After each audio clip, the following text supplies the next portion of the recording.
The moment my brother looked across the lawyer's office and smirked at me, I knew he believed he had already won. He leaned back in our father's chair like he owned the entire town, one arm stretched across the polished wood table, while relatives sat around him pretending not to stare at me. I still had dust on my army boots from the flight home. I hadn't even unpacked my duffel bag yet.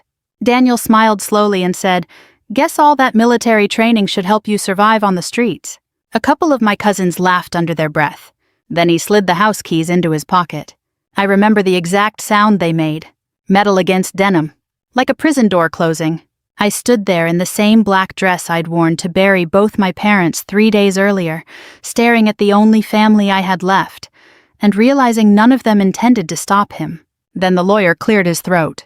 And everything changed, because my father had left behind one final secret.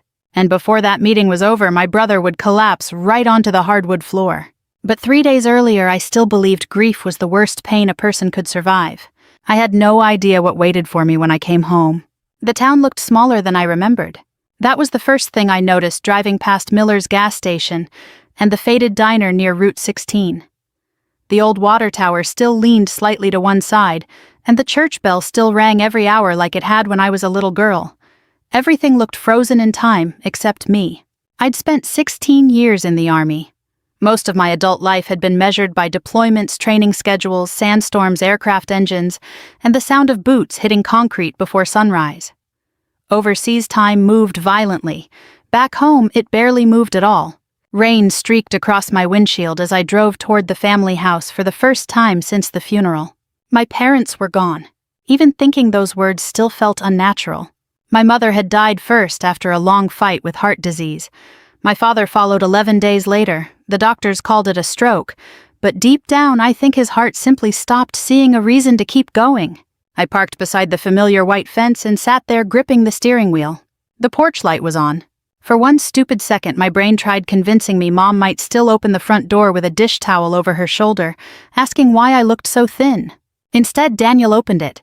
My older brother filled the doorway with that same heavy posture he'd had since high school football made him believe size alone could intimidate people. He crossed his arms when he saw me. "You finally made it," he said. No hug. No warmth. Just accusation. I got here as fast as I could. "Funeral's over." The words hit harder than I expected. Rain tapped against the truck roof while I stared at him. "I know." Daniel shrugged. "People have jobs, lives.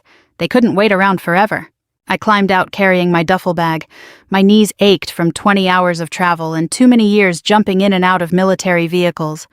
Every muscle in my body felt older than 42. The moment I stepped inside the house, something felt wrong. The living room had been rearranged. Mom's piano was gone. The framed military photo my father kept above the fireplace had disappeared too. I stopped cold. "Where's Mom's piano?" Daniel walked into the kitchen without answering. "Sold it." I stared after him. "What?" "She wasn't using it anymore." My stomach tightened. That piano had belonged to our grandmother. Mom used to play old gospel songs on Sunday mornings while Dad drank coffee and read the paper. "You sold it already." Daniel opened the refrigerator. "We need money." He shut the fridge harder than necessary. "I paid for everything around here while you were off playing soldier." There it was. The same resentment that had followed me my entire life. When I enlisted at 22, Daniel called it selfish. When I deployed overseas, he said I cared more about strangers than family. When Dad proudly hung my military portrait in the hallway, Daniel stopped visiting for nearly 2 months. Nothing I ever did could erase the fact that our father respected me. And Daniel hated me for it. I carried my bag upstairs slowly. The hallway smelled faintly of dust and old wood polish. But even up there, pieces of my parents were already disappearing. My mother's closet was half empty. Dad's watch collection was gone. Drawers stood open. It didn't feel like mourning. It felt like looting. That night I found Daniel sitting alone at the kitchen table drinking bourbon from Dad's old glass tumbler. "You changed the locks?" I asked quietly. He didn't even look embarrassed. "Yeah." I stared at him. "Why?" "Because this house is mine now.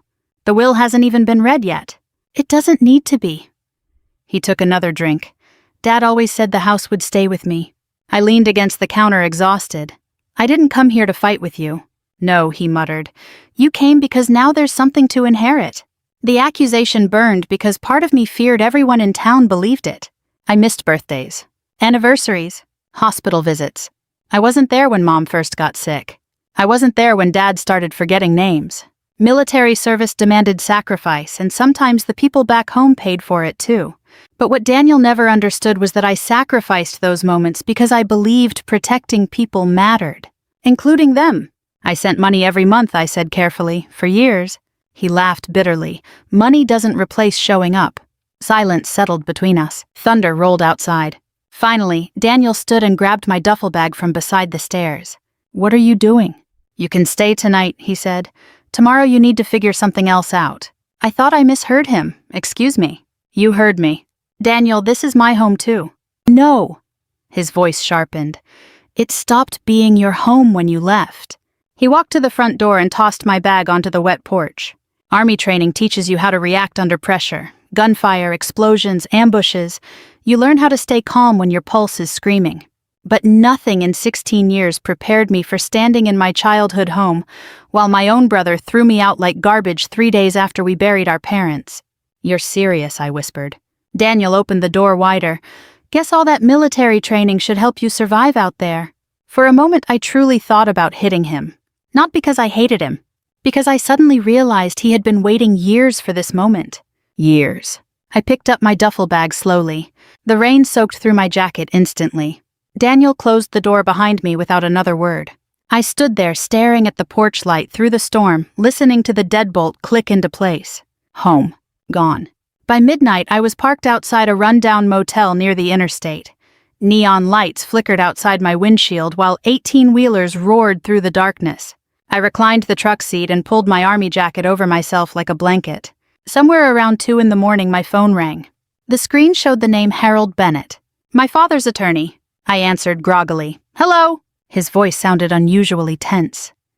"Emily, I need you at the office Friday morning for the official reading of the will." I closed my eyes. Fine. There was a pause.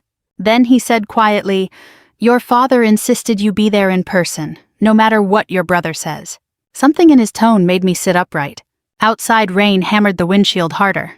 And for the first time since coming home, I felt the faintest sense that my father had known something before he died. Something important. I woke before sunrise out of pure habit. For a few disoriented seconds, I reached for a rifle that wasn't there and listened for the familiar sounds of a military base waking up around me.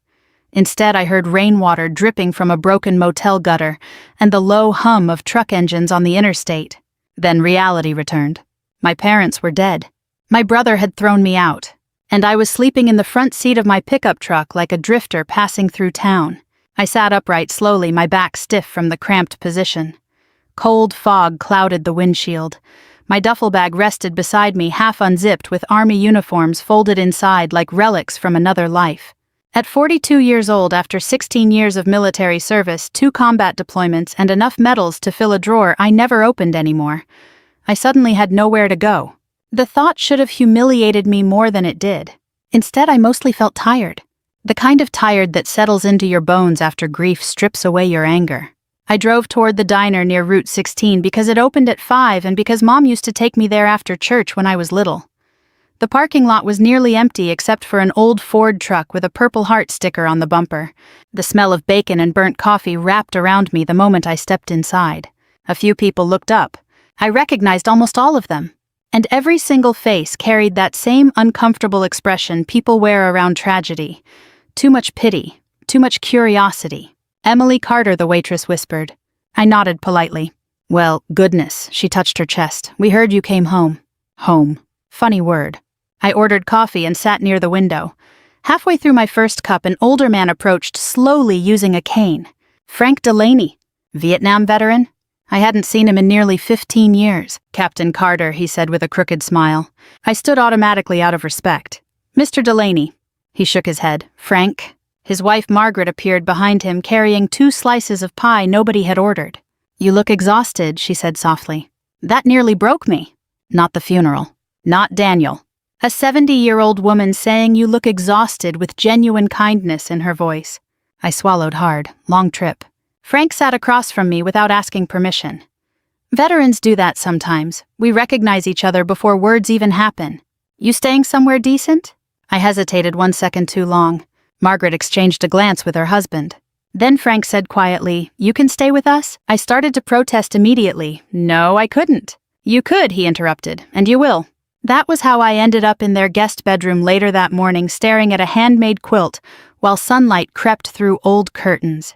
Margaret left folded towels on the bed like I was family. I almost cried again. Not because I was weak. Because kindness feels overwhelming when humiliation has hollowed you out first. Over the next 2 days, the town reminded me exactly how quickly people choose sides. Everywhere I went, I heard the same version of the story. Daniel stayed. Emily left. Daniel took care of the parents. Emily chased a military career. Daniel sacrificed. Emily abandoned the family. None of it was completely true.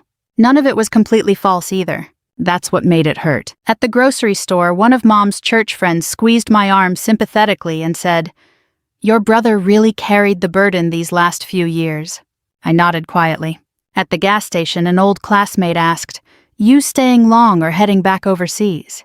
Like I was a temporary visitor in my own hometown. Even my Aunt Linda cornered me outside the pharmacy. "You know," she said carefully, "your brother gave up a lot staying here." I looked at her for a long moment. So did I. She smiled awkwardly. "Of course, I just mean, parents need someone physically present." Physically present. The phrase followed me everywhere. Nobody saw the bank transfers I made every month. Nobody saw the nights I stayed awake in Afghanistan calculating how to pay Mom's medical bills from the middle of a desert. Nobody knew Dad called me after midnight crying quietly because he was scared of forgetting things. And nobody knew Daniel had access to every single account. That part stayed hidden, at least for now. Late Thursday afternoon, I drove past the house again. Construction trucks sat in the driveway. I pulled over immediately. 2 men carried furniture through the front door while Daniel stood outside talking into his phone. He spotted me and rolled his eyes before hanging up. "What's all this?" "Renovations." I stared at him. "Mom died 2 weeks ago. So maybe wait before tearing apart the house." Daniel shoved his hands into his jacket pockets. "I'm getting it ready to sell." The words hit like a slap. Sell. Property taxes are insane. Besides, there's no reason keeping a giant house. I looked toward Dad's workshop through the side window. "Did Dad know you planned this?" Daniel smirked slightly. "Dad's dead, Emily." Something dark moved behind his eyes when he said it. Not grief, relief. For the first time in my life, I realized my brother might not simply resent me. He might genuinely hate me. I took a slow breath. Harold called. "The will reading's tomorrow." Daniel snorted. "Formalities. You seem pretty confident." "Because I lived here." He stepped closer. "You disappeared for 16 years and suddenly expect equal treatment. I never expected anything." "That's funny," he muttered. "Town seems to think you came back for money." I should have walked away. Instead, I asked the question sitting in the back of my mind for days. "Did you ever tell them I paid Mom's hospital bills?" His expression changed instantly. "Just for a second. Then it disappeared. You sent a little money." "A little? You think wiring checks makes you a daughter?" he snapped. "You weren't here when Mom couldn't walk to the bathroom. You weren't here when Dad started forgetting where he lived." His voice cracked slightly. Real pain lived there beneath the bitterness. That was the tragedy of Daniel Carter. He wasn't a monster. He was a wounded man who let resentment rot everything good inside him. "I know I missed things," I said quietly. "You missed everything." Silence stretched between us while workers carried another box outside. Then I noticed something sitting near the garage. Dad's American flag, folded carelessly beside paint cans. The same flag presented to my father during his funeral service. Something inside me hardened instantly. I walked toward it. Daniel grabbed my arm. "Leave it." I looked down slowly at his hand gripping my sleeve. Military instincts don't disappear. My body reacted before emotion did. One twist, one sharp movement, and Daniel stumbled backward off balance. The workers froze. Daniel stared at me in shock. I picked up the flag carefully and held it against my chest. "You don't put this on the ground," I said softly. His face turned red with humiliation. For a moment I saw the old Daniel, the insecure younger brother forever competing with someone he thought Dad loved more. Then his expression became cold again. "You always think you're better than everyone." "No," I replied. "I just think some things should still matter." I drove away before my anger got louder than my grief. That night, Frank found me sitting alone on his back porch, watching lightning bugs flicker across the fields. "You're carrying too much guilt," he said quietly. I stared into the darkness. Maybe I deserve some of it. Frank leaned back in his chair. "Combat teaches people strange lessons. One of the worst is believing sacrifice only counts if someone witnessed it. I looked at him. He nodded slowly. Your parents knew who you were, Emily. I wanted to believe him. God, I wanted to. But deep down, I still feared tomorrow's will reading would prove Daniel right. That maybe staying mattered more than loving. And maybe I had already lost my family long before they died. The next morning, I stood outside Harold Bennett's law office wearing my dark blue dress uniform jacket over civilian clothes. Not for pride. For armor. Across the street, Daniel climbed out of his truck laughing with 2 cousins. Completely relaxed. Completely certain he'd already won. Harold Bennett's law office smelled exactly the same as it had 20 years earlier. Old leather, dusty paper, burnt coffee.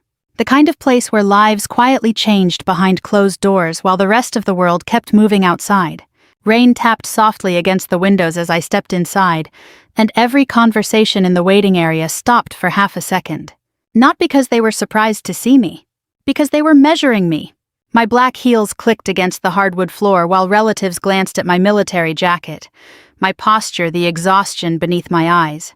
Some offered awkward smiles. Others looked away quickly like guilt made eye contact uncomfortable. Daniel sat near the center of the room beside his wife Melissa, with one ankle resting confidently over his knee, like a king waiting for his crown. When he saw me, the corner of his mouth lifted slightly. That smile. Not joyful. Victorious. Emily, he said casually, didn't know if you'd show. I ignored the comment and took a seat near the far end of the conference table. Harold emerged from his office moments later carrying a thick folder against his chest. He looked older than I remembered. His silver hair had thinned and grief hung heavily around his eyes. He had been my father's best friend almost as long as he'd been his attorney. Thank you all for coming, he said quietly. Chairs shifted. Coffee cups settled. The room tightened with anticipation. Daniel leaned back comfortably. Let's get this over with. Harold glanced at him briefly but said nothing.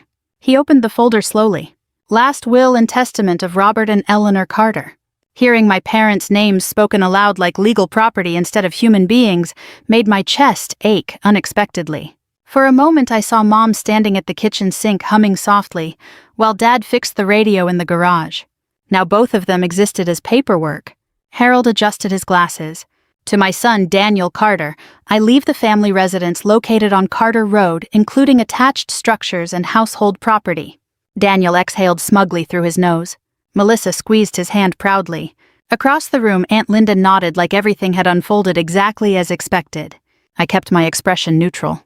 But deep inside, something still hurt. Not because I wanted the house. Because my childhood officially belonged to someone who no longer treated it like home. Harold continued. To Daniel Carter, I also leave operational authority over Carter Feed and Supply pending final financial review. Daniel smiled wider at that. There it was. The business. The real prize.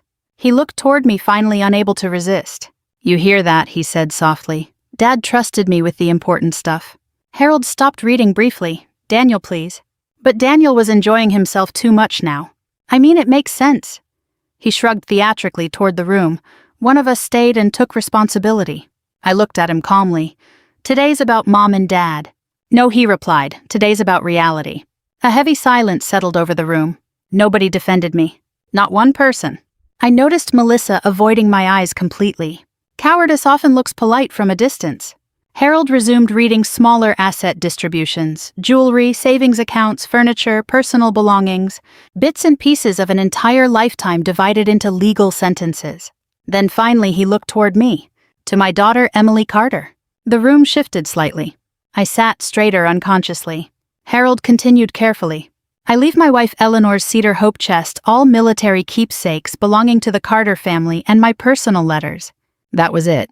No house, no business, no land, just keepsakes. Around the table I saw subtle reactions immediately. Pity, awkwardness, confirmation. Daniel leaned back, slowly savoring the moment like good whiskey. Well, he muttered loud enough for everyone to hear, guess all that military training should help you survive on the streets. A couple cousins laughed nervously. Someone coughed to cover discomfort. My face burned hot instantly. Not because of the insult itself, because humiliation always cuts deepest when an audience witnesses it. I stared down at my hands beneath the table. Hands scarred from deployments. Hands that carried wounded soldiers. Hands that mailed money home month after month while eating military cafeteria food overseas to save every extra dollar I could. And somehow in that room none of it mattered. Daniel smiled wider when he saw I wasn't reacting. That was always his favorite kind of victory. Quiet suffering. I stood slowly. I think we're done here. Harold looked up immediately. Emily, it's fine. And strangely it was, because the worst part had already happened 3 nights earlier, when my own brother locked me out of my childhood home during a thunderstorm. After surviving that embarrassment felt smaller somehow. I reached for my purse. Then Harold cleared his throat. Actually, he adjusted the papers carefully. There is still one final section of the will. Daniel frowned immediately. What final section? Harold didn't answer him. Instead, he removed a separate sealed envelope from the folder. I noticed something strange then.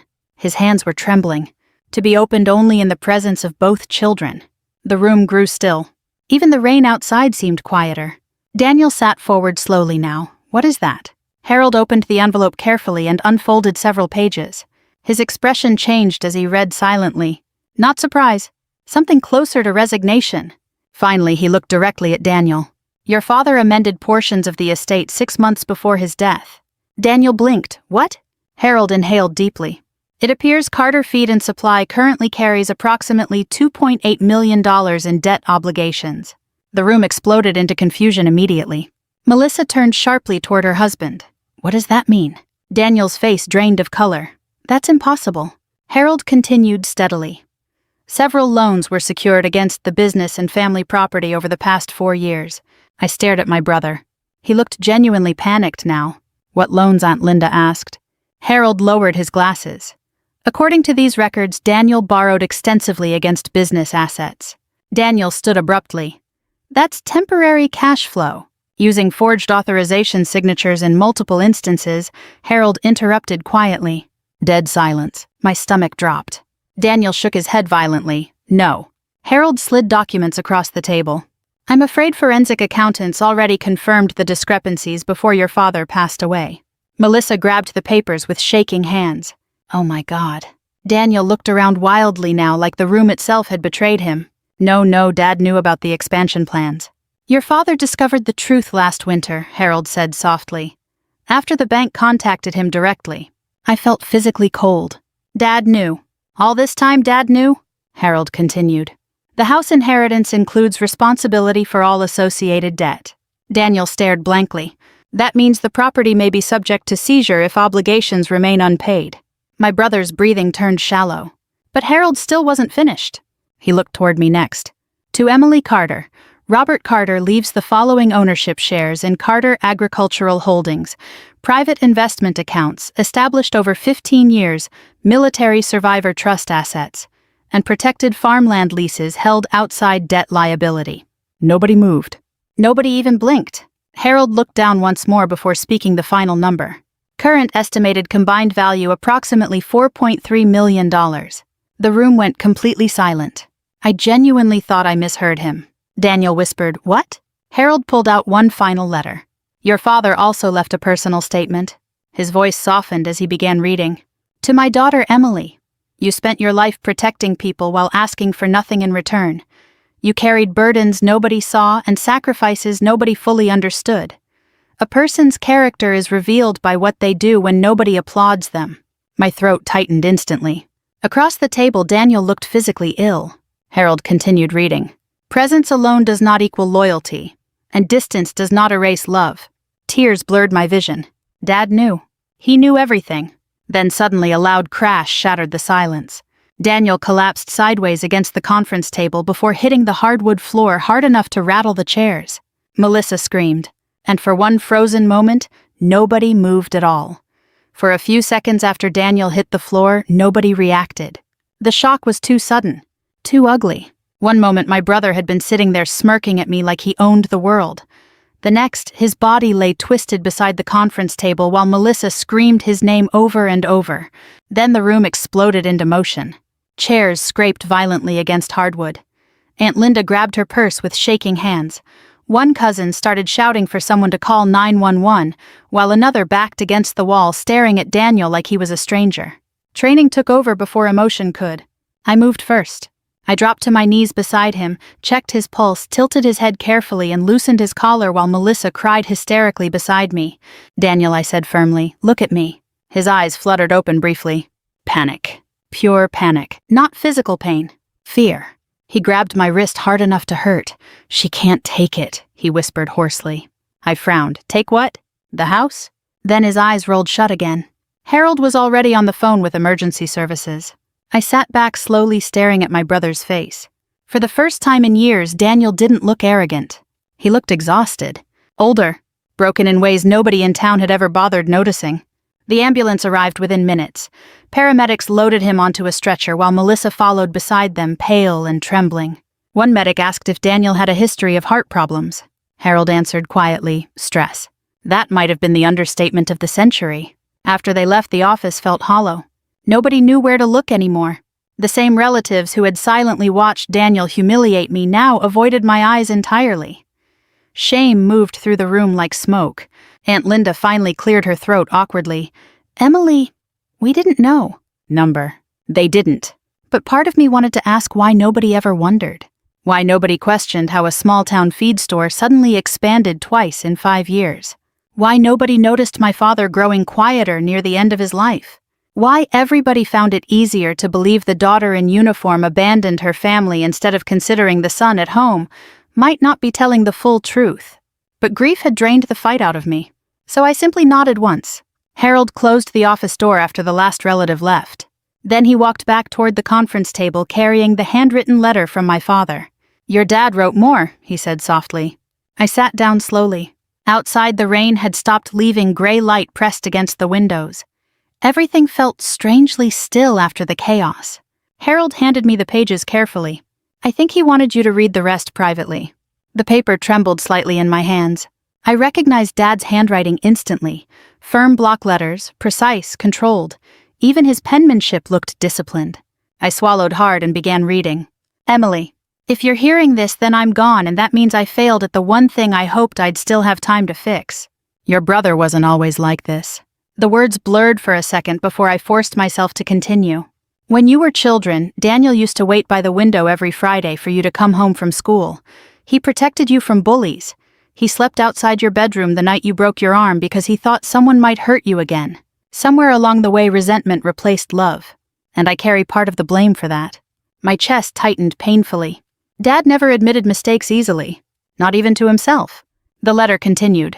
I was proud of your service from the very first day you enlisted. But I made the mistake of admiring your strength too openly while expecting Daniel to simply understand his place. He didn't. He spent years believing he was second best in his own home. I closed my eyes briefly. God. How many years had Daniel carried that feeling around like poison? Another paragraph caught my attention immediately. Last winter I discovered the financial documents. The forged signatures. The loans. The lies. At first I wanted to report him to the authorities. Your mother begged me not to. She said losing one child emotionally was painful enough. She couldn't survive losing another completely. Tears slid down my face silently now. I kept reading. So instead I protected what little remained. Not because Daniel deserved rescuing, but because you deserved protection. You gave this family more than anyone ever acknowledged. You missed birthdays, funerals, Christmas mornings, and ordinary moments because you chose service over comfort. That kind of sacrifice rarely receives applause after people stop waving flags. But your mother and I saw it. We always saw it. A sob escaped my throat before I could stop it. For years, part of me believed my parents quietly resented my absence too. That maybe every deployment created another invisible wound between us. But Dad knew. The entire time he knew. Harold sat silently across from me while I cried. Not embarrassed tears, not dramatic ones. Just the exhausted kind grief pulls out of people when they finally stop holding themselves together. Eventually, I wiped my face carefully and continued reading. There's one more thing you deserve to know. The investment accounts began with your military paychecks. Every dollar you sent home for our medical bills we saved whenever possible after insurance covered the costs. Your mother refused to spend more than necessary because she said one day you'd need a future of your own. We added to it quietly over the years. You built most of this yourself, Emily. Not us. You? I lowered the letter slowly into my lap. The room went blurry again. All those years overseas eating cheap cafeteria meals and skipping vacations so I could send money home. Dad had protected it. For me. Harold finally spoke after a long silence. Your father came here every Thursday for nearly 6 months. I looked up. He was terrified, Harold admitted quietly. Not of dying, of what Daniel would become after he was gone. I stared toward the rain-streaked windows. He should have told me. He didn't want you carrying more guilt. That sounded exactly like Dad. Silence settled between us again until the office door suddenly burst open hard enough to slam against the wall. Daniel. His face looked pale gray beneath the fluorescent lights. Melissa stood behind him, trying unsuccessfully to stop him from entering. You, he snapped the second he saw me. Harold stood immediately. Daniel, this isn't the time. She manipulated him, Daniel shouted. I stared at my brother in disbelief. His hospital bracelet still hung from his wrist. You think I manipulated Dad from Afghanistan? I asked quietly. You always knew how to make him love you more. The words echoed painfully through the office. Not because they were true, because deep down Daniel truly believed them. I rose slowly from my chair. For 16 years, I said carefully, I kept hoping one day you'd stop seeing me as competition. Daniel laughed bitterly. Easy for you to say. You were always the hero. No. My voice finally hardened. I was just the daughter who left. He froze slightly at that. The truth hit harder because it came without anger. I stepped closer. You think this inheritance is revenge? I asked. It isn't. It's what Dad did after realizing you were destroying yourself. Daniel's eyes filled suddenly with something fragile beneath the rage. Fear. Regret. Maybe even shame. I stayed, he whispered weakly. I was there. I know. You left us. The accusation landed softer this time. Less hatred, more hurt.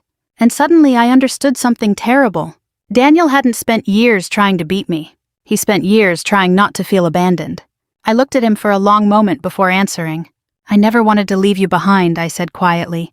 I just wanted a life bigger than this town.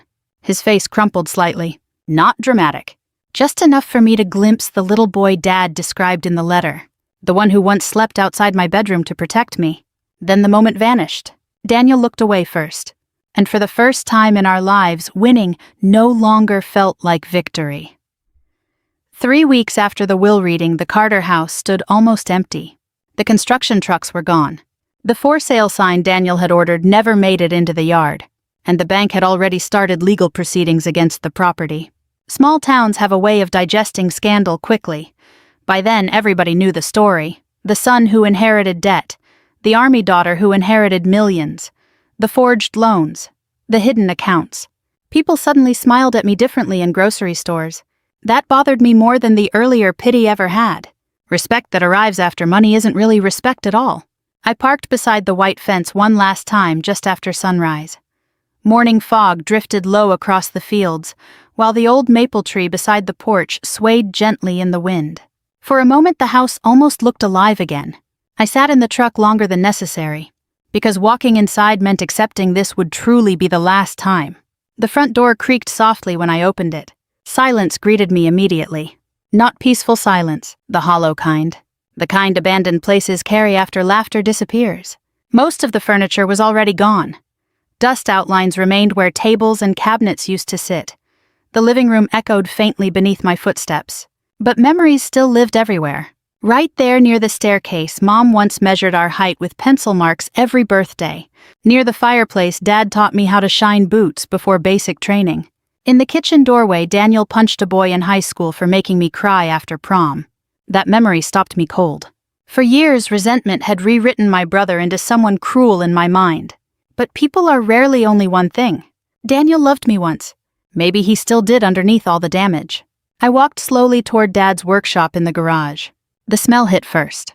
Machine oil, sawdust, metal. Home.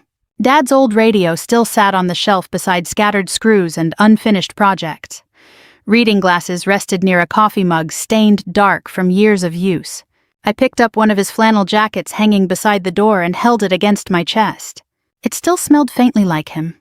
That almost destroyed me. Not the inheritance, not the betrayal, that smell. Because grief lives inside tiny ordinary things nobody prepares you for. I sat on the old workshop stool and finally allowed myself to cry properly for the first time since coming home. Not quiet tears, real ones, the kind that leave your chest aching afterward.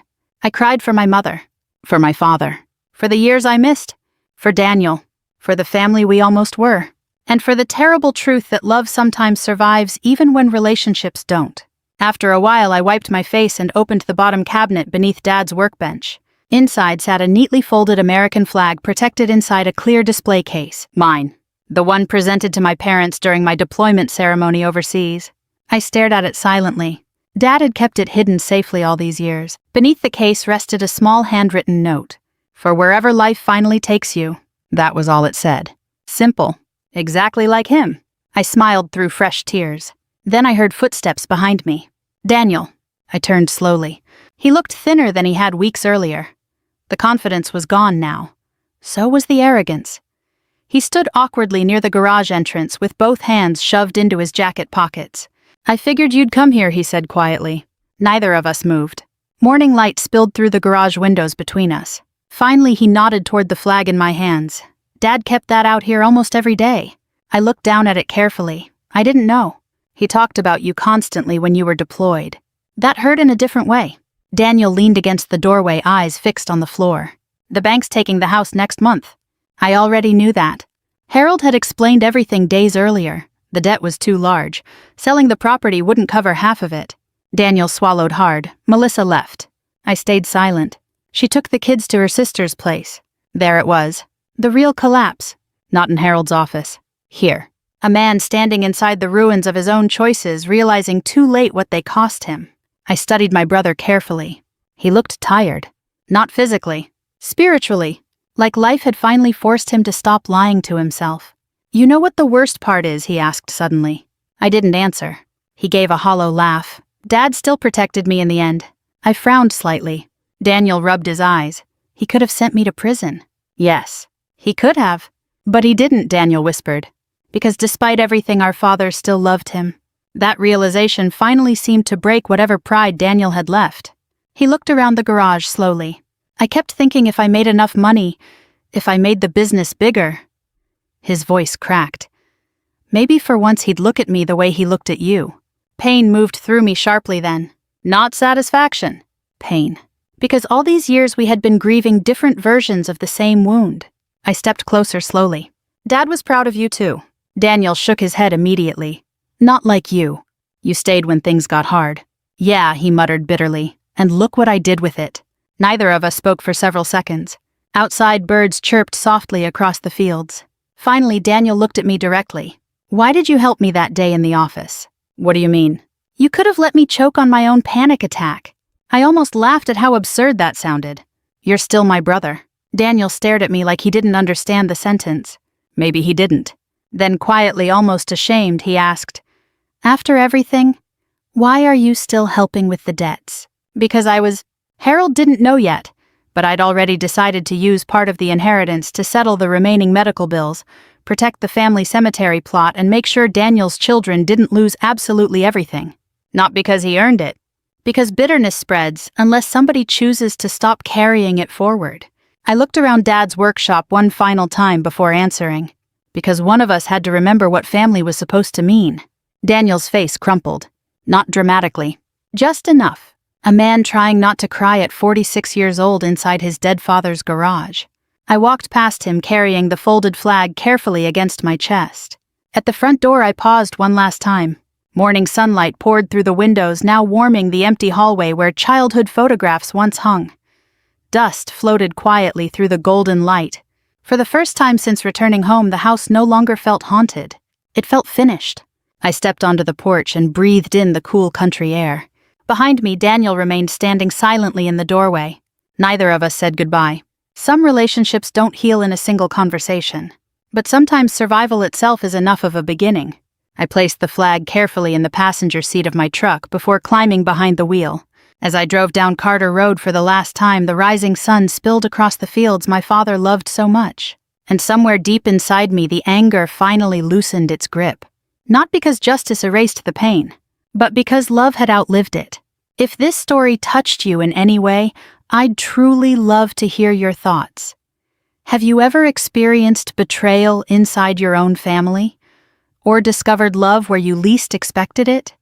Leave a comment below and tell me where you're watching from. Stories like this remind us that dignity, sacrifice, and kindness still matter in this world. And if you enjoy emotional stories about family resilience and justice, subscribe so you don't miss the next journey. There are so many more stories waiting to be shared with you.